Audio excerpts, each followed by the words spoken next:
మనం ముందుకెళ్దాం. మీకా గ్రంథం మనకు తెలిసిన వచనమే.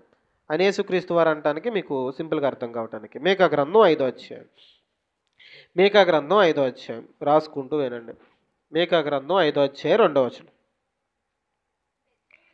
బెత్లెహేము ఎఫ్రాత, యోదావారి కుటుంబంలో నీవు స్వల్ప గ్రామమైనను నా కొరకు ఇశ్రాయేలీలను ఏలబోవాడు నీలో నుండి వచ్చును. పురాతన కాలం మొదలుకొని శాశ్వత కాలం వరకు ఆయన ప్రత్యక్షమగుచుండెను. జాగ్రత్తగా ఈ మాటను ఆలోచిద్దాం. ఇదే వచనాన్ని ఒక నెల రోజుల క్రితం నేను ఒకరికి చెప్పాను. వాళ్ళ నుంచి నెల రోజులైన సమాధానం రావట్లేదు. యేసుక్రీస్తు వారు పాత నిబంధన కాలంలో లేరు అని చెప్తే నేను ఈ వచనం చూపించాను. నెల రోజులు అవుతుంది.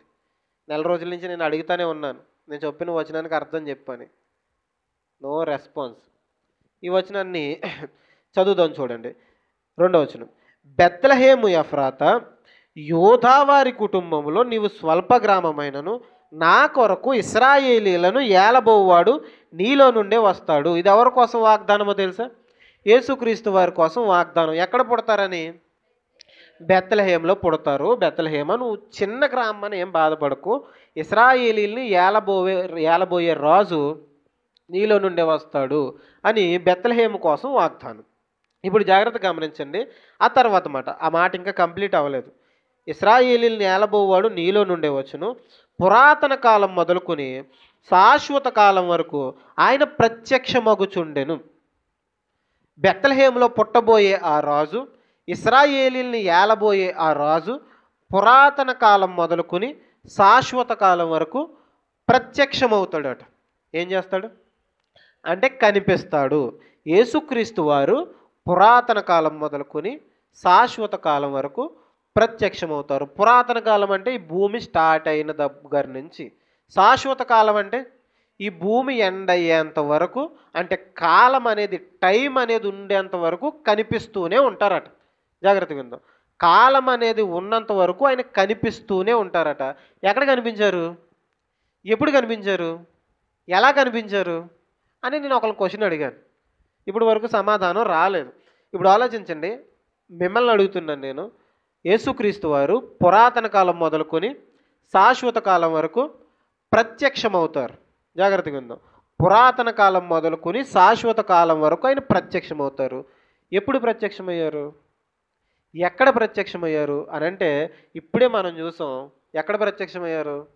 హాగర్ గారికి ఆ రోజు యెహోవా దూతగా కనిపించింది యేసుక్రీస్తు వారు. అందుకే ఆవిడ పేరు పెట్టింది ఏమని? చూచుచున్న దేవుడు నువ్వే, నువ్వు దేవుడివి. దూతని రాయబడినప్పటికీ, దూతగా నాకు ప్రత్యక్షమైనప్పటికీ నువ్వు దేవుడివి, నువ్వు యెహోవావి అని చెప్పింది. అర్థమవుతుందా? ఇప్పుడు ఒక చిన్న సందర్భాన్ని చూసి మనం ముగించుకుందాం.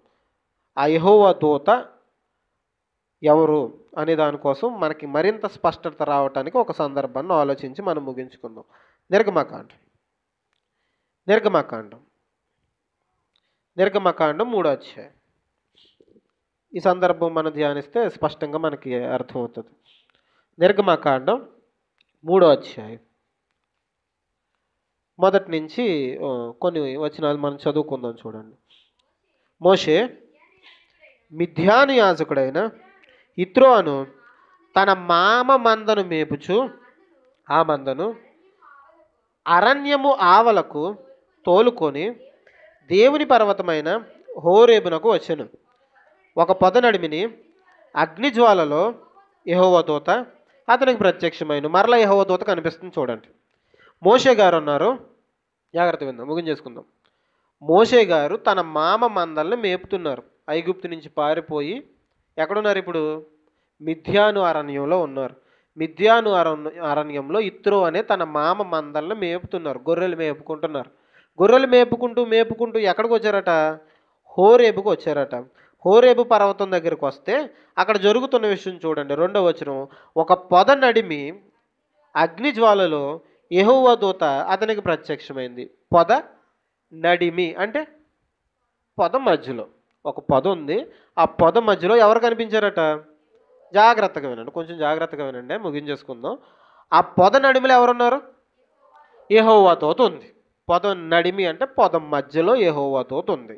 ఇప్పుడు తర్వాత మాట చదువుకుందాం. అతడు చూచినప్పుడు అగ్ని వలన ఆ పొద మండుచుందట, కానీ కాలిపోలేదు.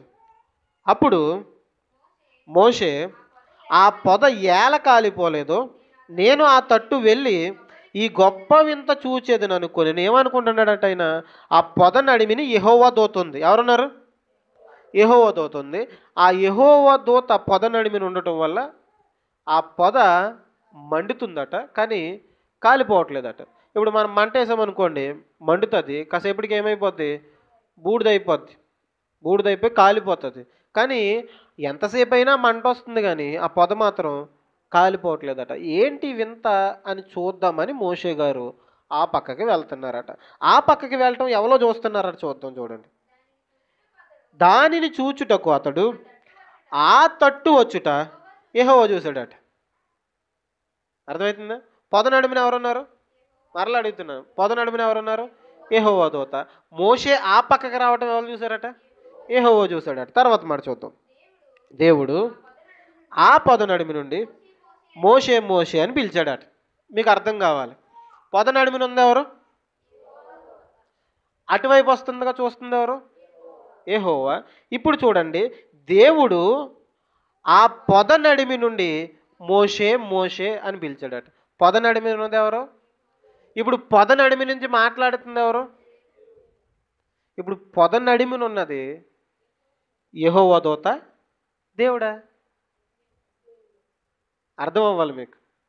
కొంచెం బుర్ర పెట్టి ఆలోచిస్తే ఖచ్చితంగా అర్థమవుతుంది. ఎంతమందికి అర్థమైంది? అర్థమైందా? ఇప్పుడు మరలా చెప్తున్నాను, అర్థం కాలేనుకోవడం అర్థమవుతుంది. చూడండి, పొద నడిమిన ఉన్నది యెహోవా దూత. ఆ యెహోవా దూత పొద నడిమిన ఉందని ప్రారంభంలో రాయబడితే 4వ వచనంలో చూడండి, దేవుడు ఆ పొద నడిమి నుండి మోషే మోషే అని పిలిచాడట. ఇప్పుడు పొద నడిమిన ఉన్నది యెహోవా దూత. ఆ యెహోవా దూత ఎవరో కాదు, దేవుడు.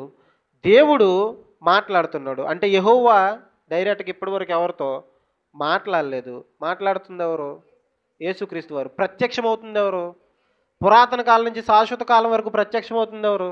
యేసుక్రీస్తు వారు ప్రత్యక్షమవుతున్నారు. ఆ రోజు పొద నడిమి నుండి మాట్లాడింది యేసుక్రీస్తు వారు.